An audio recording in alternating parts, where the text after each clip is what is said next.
Here with Dustin Brown, a round one winner yesterday against Joe Salsa. Congratulations, great to have you back. Thank you. Do you get mobbed when you walk around Wimbledon? I mean, after the Nadal match and all the other successes, the Hewitt match, you've beaten a couple of number ones here. What's it like to walk around the grounds here?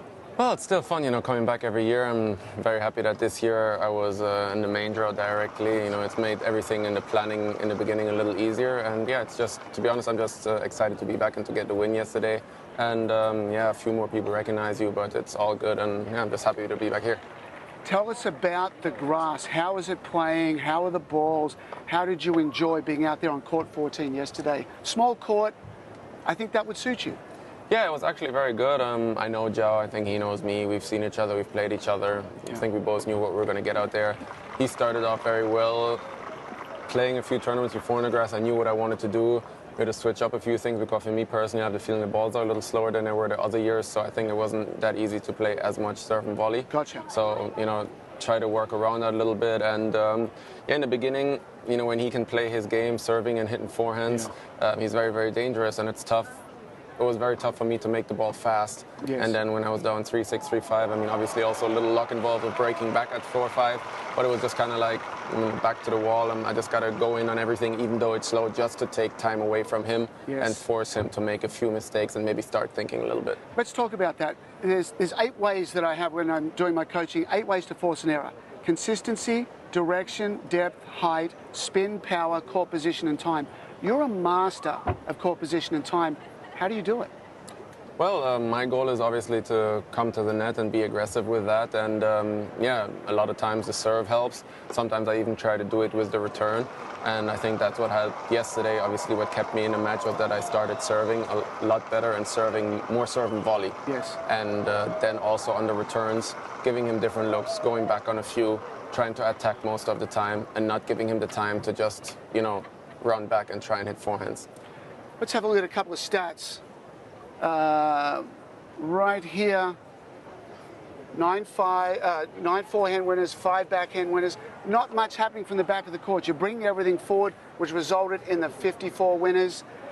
Do you look at stuff like this after a match? I saw some of it. I didn't see this stat. I saw some of the serving stats, and actually, I wouldn't be surprised because until 3-6, 3-5, I was actually getting killed. So that showed the other stats there with him hitting winners. Like I said, the forehand. He wants to serve and dominate the court with his forehand. He hits forehands basically everywhere, and well, he was playing very well, and he wasn't letting me play my game, and that's what I tried to change after that.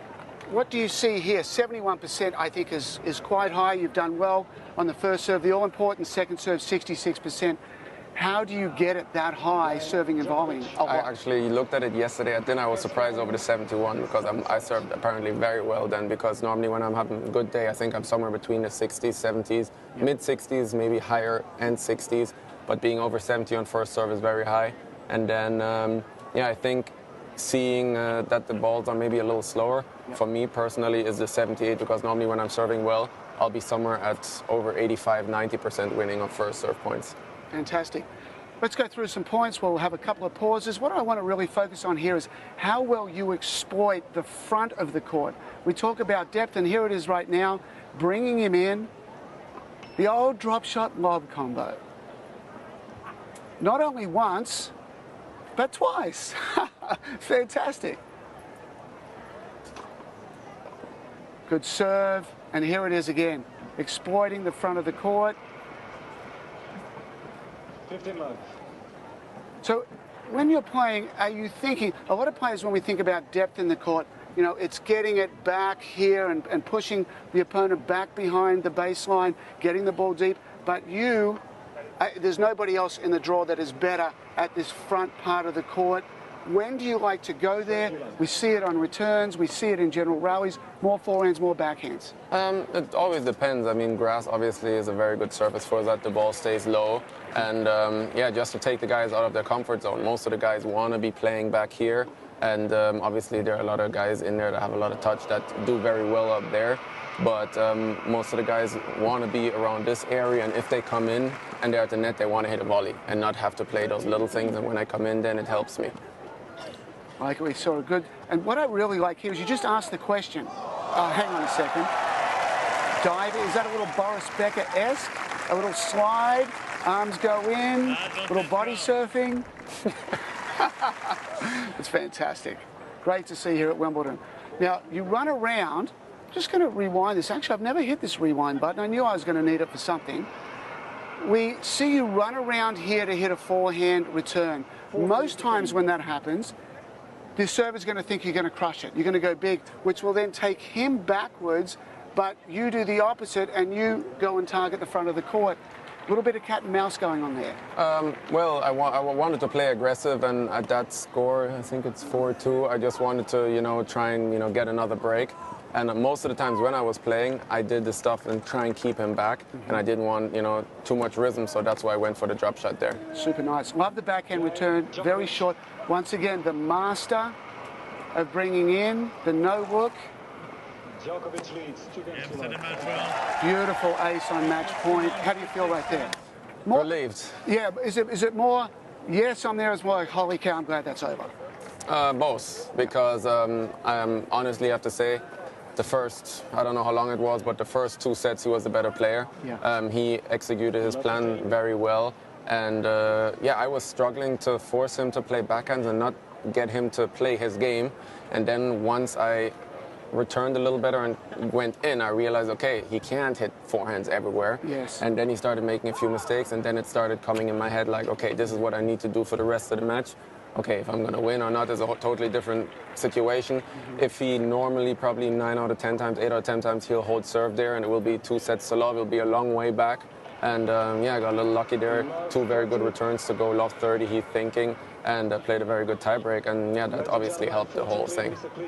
For all of you young players out there, listen to the words Dustin's saying. We're talking about the match and doing a review, but it's not about him. He's constantly talking about the opponent and the moments in time. So when you get out there, yes, tennis is a little bit about I want to hit forehands here and backhands there, but it's also about what does the opponent not like.